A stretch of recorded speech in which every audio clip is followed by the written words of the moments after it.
Hi everyone, welcome in English जो है advance English structures day 20 में हम पहुंच चुके हैं और आज मैं इसके अंदर 5 ऐसे स्ट्रक्चर्स इंग्लिश के बताने वाली हूँ जो बहुत ही इजी होंगे और आप अपने आप बहुत सारे सेंटेंसेस बना पाएंगे।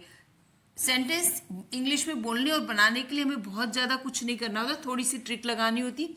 कुछ ऐसे स्ट्रक्चर्स हैं जिनको फॉलो करते हैं तो अपने आप सेंटेंस बन जाते हैं बिना मेहनत के और बिना ग्रामर के कहें तो।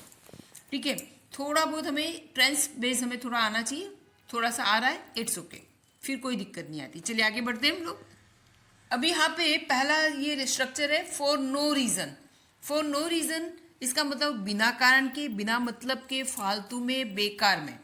इसका ये मतलब होता है कि कोई चीज़ हम बोलते हैं अरे तुमने ये काम तो बेकार में ये काम किया, अरे बेकार में तुम वहाँ गए, तुम बिना मतलब के ये खरीदी करते रहते हो, है ना। तो इस तरह से जो सेंटेंसेस हैं हम इसका यूज़ करने वाले, ये स्ट्रक्चर है।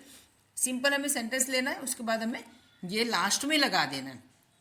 ठीक है, चलिए हम बढ़ते हैं आगे। बिना मतलब के तुमने इतने पैसे खर्च किए। आप ये बिना मतलब के तुमने इतने पैसे खर्च किए, तो यहाँ पे बिना मतलब के इसका मतलब क्या हुआ, फॉर नो रीज़न।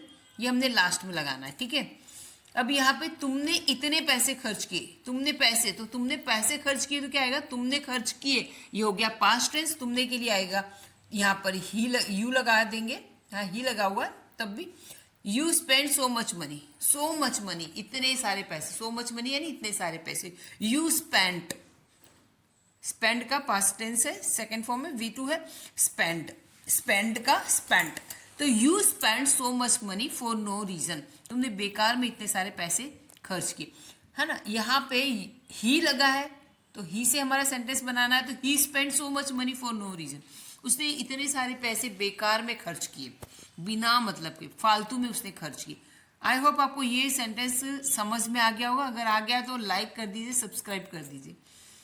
ओके, बिना मतलब कि हम वहाँ गए, हम वहाँ पे गए, नहीं जाते तो भी चलता है। बिना मतलब कि हम वहाँ गए, तो हम वहाँ गए उसका इंग्लिश होगा वी वेंट देयर। यहाँ पे टू नहीं लगेगा, वी वेंट देयर, हम वहाँ पर गए। ठीक है, अब यहाँ पे देयर की जगह हम कोई प्लेस का नाम लिख देंगे तो यहाँ पे आएगा we went there, we went to Bombay, we went to Bombay. या किसी भी जगह, वी वेंट टू जू, हम जू में गए। ठीक है, वी वेंट टू जू फॉर नो रीजन, बिना मतलब कि हम जू। वी वेंट टू, तब यहाँ पे अगर प्लेस का नाम है तो टू आएगा, नहीं अदरवाइज नहीं आएगा। ये मैंने टू इसीलिए रखा है। ठीक है, अब हटा देते हैं हम यहाँ पे।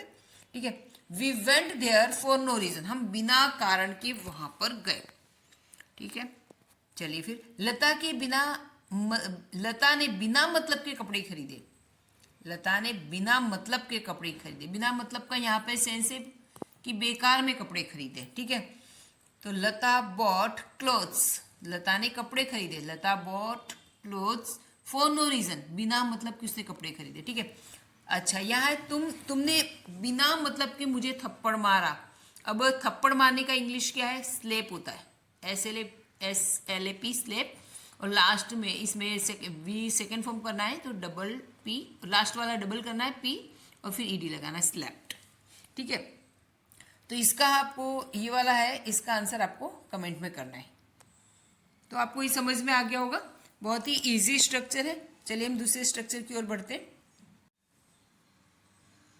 सेकेंड स्ट्रक्चर है अपना यहाँ पे, यहाँ सबसे पहले हम सब्जेक्ट लेंगे, उसके बाद डिडंट मीन एंड देन है वर्ब की फर्स्ट फॉर्म है।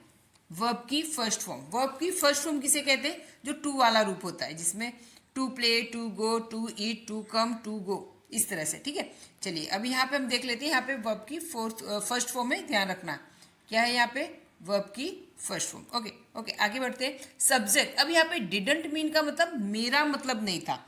कई बार हम बोलते हैं कि मेरा मतलब तुम्हें दुखी करना नहीं था, मेरा मतलब तुम्हारा इंसल्ट करना नहीं था, तुम्हारा अपमान कर, मेरा मतलब तुम्हारा अपमान करना नहीं, मेरा मतलब तुम्हें चीट करना नहीं था, मेरा मतलब तुम्हें लात मारना नहीं था, या मेरा मतलब झूठ बोलना नहीं था, मेरा मतलब ये नहीं था। तो हम जब ऐसा बोलते हैं मेरा मतलब ये नहीं था, मेरा मतलब ये नहीं था, तब उसका होगा डिडंट मीन।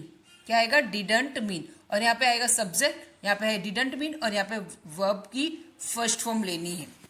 ठीक है, टू वाला रूप। ठीक है, चलिए हम आगे बढ़ते हैं। मेरा मतलब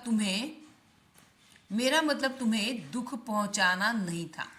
तो मेरा मतलब तुम्हें, मेरा मतलब क्या आएगा, आई डिडंट मीन। सबसे पहले ये ध्यान रखना है, अगर मेरा मतलब है तो आई डिडंट मीन, उसका मतलब तो शी डिडंट मीन, उस लड़के का मतलब उसका कोई मेल के लिए आएगा तो क्या आएगा, ही डिडंट मीन। कोई लड़की है तो बोलेंगे हम शी डिडंट मीन। और हमारा मतलब ऐसा नहीं था तो वी डिडंट मीन, हमारा मतलब ऐसा नहीं था, ठीक है, तुम्हारा मतलब ऐसा नहीं था तो यू डिडंट मीन, ठीक है। इस तरह के हम सेंटेंसेस, तो हम ये आगे सब्जेक्ट उसके हिसाब से सभी के साथ डिडंट मीन लगाना है। आई होप ये समझ में आ गया होगा, ठीक है। मेरा मतलब, फिर तुम्हें दुख पहुंचाना है ना, आई डिडंट मीन, ठीक है। फिर उसके बाद लेना है वर्ब की फर्स्ट फॉर्म, दुख पहुंचाना, तो to hurt you, to hurt you, I didn't mean to hurt you, तुम्हें दुख पहुंचाना मेरा मतलब नहीं था, तो मेरा मतलब तुम्हारा अपमान करना नहीं था, आई डिडंट मीन, जो नहीं था तो इसमें आ गया डिडंट, मेरा मतलब नहीं था, क्या नहीं था, आई डिडंट मीन क्या, टू इंसल्ट यू, तुम्हारा अपमान करना, मेरा मतलब नहीं था, क्या नहीं था, आई डिडंट मीन, मेरा मतलब नहीं था क्या, टू चीट यू, ठीक है, मेरा मतलब नहीं था क्या, किस चीज के लिए, तो आई डिडंट मीन, मेरा मतलब नहीं था, आई डिडंट मीन, फिर यहाँ पर टू वाला रूप लिया, to cheat you, to cheat him, उसे, ठीक है। आई होप ये समझ में आ गया। यहाँ पे देखो, मेरा मतलब उसे मार डालना नहीं था, मेरा मतलब उसे मार डालना नहीं था, इसको आपको कमेंट बॉक्स में करना है। मार डालने के लिए आपको पता है वर्ब क्या आएगा, किल। आई होप कि समझ में आ गया होगा, ठीक है। चलिए आगे बढ़ते हैं। यहाँ पे जो स्ट्रक्चर है सब पहले हमने लेना है सब्जेक्ट, यहाँ पे ये है स्ट्रक्चर है, मैं व्यस्त था, ठीक है, मैं व्यस्त था, तो यहाँ पे सबसे पहले हमें लिखना है सब्जेक्ट, वॉज वर लिखना है और उसके साथ में बिजी आएगा, वर्ब की फोर्थ फॉर्म और ऑब्जेक्ट।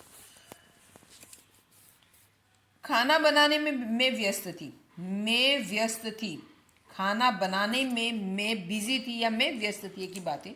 तो मैं बिजी थी, उसका इंग्लिश क्या करेंगे, आई वॉज बिजी, मैं बिजी थी, आई वॉज बिजी। खाना बनाने में तो क्या आएगा, इन कुकिंग, इन लगाना है और इसमें आई कुक में ING, I was busy in cooking. एक बार देखिए, मैं व्यस्त थी, क्या आएगा, आई वॉज बिजी। मैं किस में व्यस्त थी, खाना बनाने में, क्या है, क्या लिखेंगे, इन कुकिंग।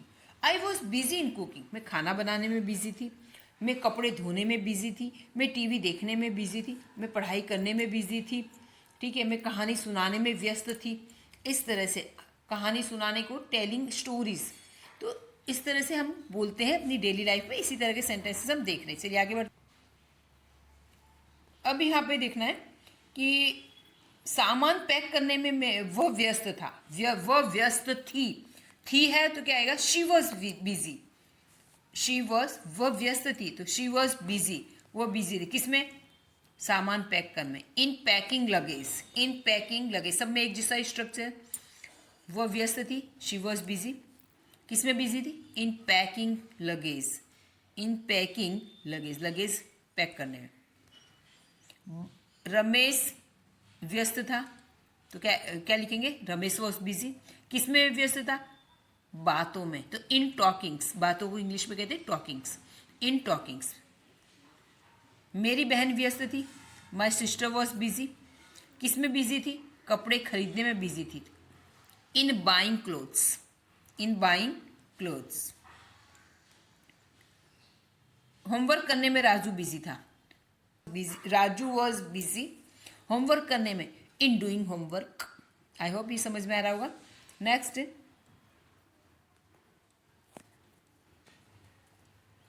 हम व्यस्त थे, वी वर बिजी, हम किस में व्यस्त थे, हम वीडियो देखने में व्यस्त थे, तो इन वॉचिंग अ वीडियो।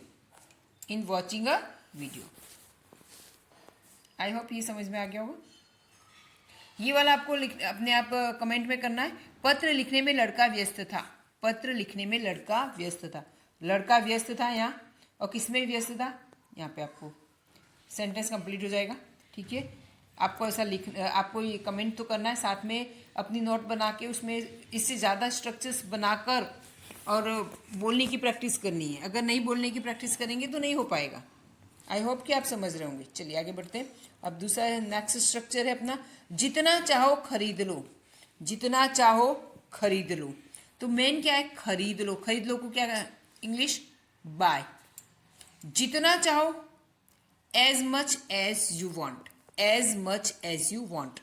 ठीक है, जितना चाहो इसका मतलब as much as you want, जितना चाहो। जितना चाहो उतना खेल लो, जितना चाहो उतना खेल लो। तो यहाँ पे हम क्या लिखेंगे, प्ले। प्ले, खेल लो। As much as you want, as much as you want. तो हमारा ये स्ट्रक्चर ऐसा ही है। यहाँ पे हम वर्ब की फर्स्ट फॉर्म लेंगे, ऑब्जेक्ट होगा तो लेंगे, और बाद में आपको पीछे लगा देना as much as you want, जितना तुम चाहो उतना। ठीक है, जितना तुम चाहो उतना खेल लो, जितना तुम चाहो उतना खेल लो। ठीक है, तुम अंडरस्टूड होता है, क्लियर। तो यहाँ पे आएगा प्ले, बाय लिखा है, पर यहाँ पे क्या है मैंने इस बार चेक नहीं किया। Play as much as you want, जितना खेलना चाहो उतना खेल लो। Play as much as you want, खेल लो जितना तुम चाहो। जितना चाहो उतना खेल लो।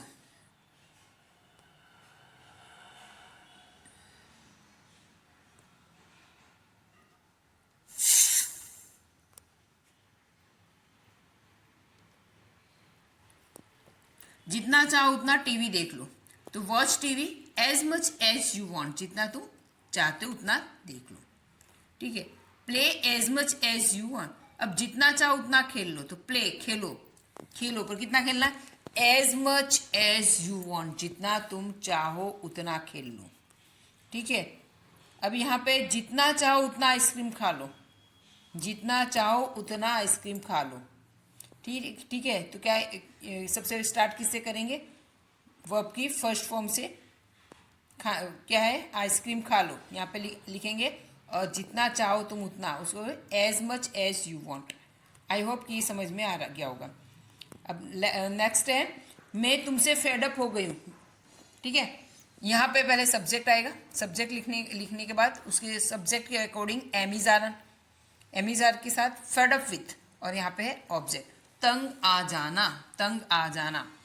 मैं तुमसे तंग आ गया हूँ, मैं तुमसे तंग आ गया हूँ, तो मैं तंग आ गया हूँ, तो मैं क्या है, I am fed up with, I am fed up with you, I am fed up with you, मैं तुमसे तंग आ गया हूँ।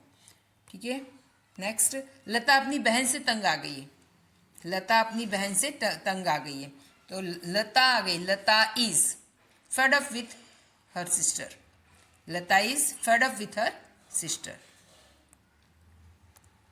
वी आर, अभी अब हम मीटिंग से तंग आ गए। हम कई बार स्कूलों में और कई जगह मीटिंग बार बार मीटिंग होती तो परेशान हो जाते, तो हम लोग कहते हैं अरे हम तो मीटिंग से तंग आ गए, परेशान हो गए, जब देखो तो मीटिंग होती। तो हम मीटिंग से तंग आ गए, तो हम के लिए क्या बोलते हैं, ऐसे सेंटेंसेस कई बार हम बोलते हैं। तो हम we are fed up with, we are fed up with meetings. Fed up का मतलब तंग आ जाना, परेशान हो जाना, है ना, बोर हो जाना किसी चीज़ के लिए। जैसे हम बोलते हैं हम बच्चों के बिहेवियर से बोर हो गए हैं, परेशान हो गए हैं, तो क्या लिखेंगे, we are fed up with children's behaviour, बच्चों के बिहेवियर से हम परेशान हो गए हैं। ठीक है, I am fed up with this wet weather, इस ठंडे वेदर से मैं तुम्हारी बातों से तंग आ गई।